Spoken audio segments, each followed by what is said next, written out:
चला आजची ट्रिक बघूया. काल आपण पाहिलं की फ्रॅक्शन मध्ये आपण पाहिलं की मिक्स फ्रॅक्शनचं इम्प्रॉपर केलं. तर आता आज आपल्याला बघायचंय इम्प्रॉपरचं आपल्याला काय करायचंय, मिक्स फ्रॅक्शन करायचंय. मग ते कसं करायचं, काय करायची याची सोपी ट्रिक घेऊन आलो मी तुम्हाला. बघा आजची ट्रिक आहे to convert an improper fraction into a mix fraction. आता हे बघायचंय. आता ह्या ठिकाणी सम दिलंय 44 डिवायडेड बाय 7. आता हे पहिल्यांदा आपण समजूया की इम्प्रॉपर आणि प्रॉपर फ्रॅक्शन काय असतं. हे लक्षात घ्या. त्याला वरच्याला काय म्हणतात, न्यूमरेटर, खालच्याला काय म्हणतात, डिनॉमिनेटर.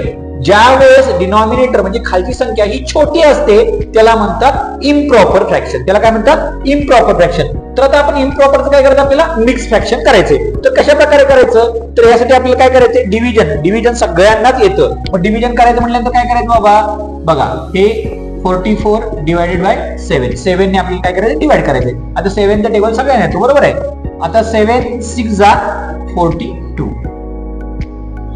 किती राहिले, 2 0.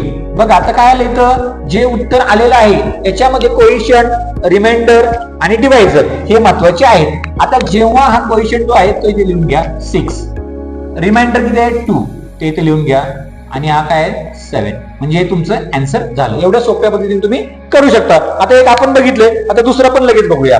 काय 32 डिवायडेड बाय 6. 6 5 जा 30.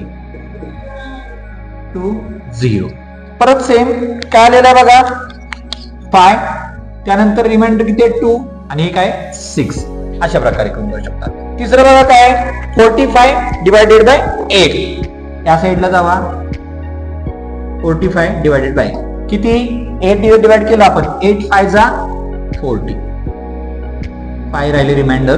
म्हणजे तुमचं जे पहिल्यांदा कोएफिशियंट काय आलेलं आहे 5 लिहून घ्या, त्यानंतर रिमाइंडर काय आले 5 आले, आणि इकडे डिवायझर 8 आहे लिहून घेतलं तुम्ही. ठीक आहे. हे 3 गणित तुम्हाला मी करून दाखवली. बघा कशी वाटली पद्धत मला सांगा.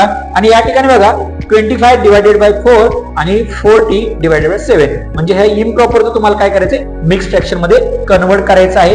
व्हिडिओ कसा वाटला आम्हाला नक्की सांगा, आणि व्हिडिओ आवडला असेल तर व्हिडिओ शेअर करा. ज्यांनी आतापर्यंत आमच्या चॅनलला सबस्क्राईब नाही केलं त्यांनी लगेच सबस्क्राईब करा. म्हणजे तुम्हाला अशा सोप्या पद्धती शिकायला मिळतील.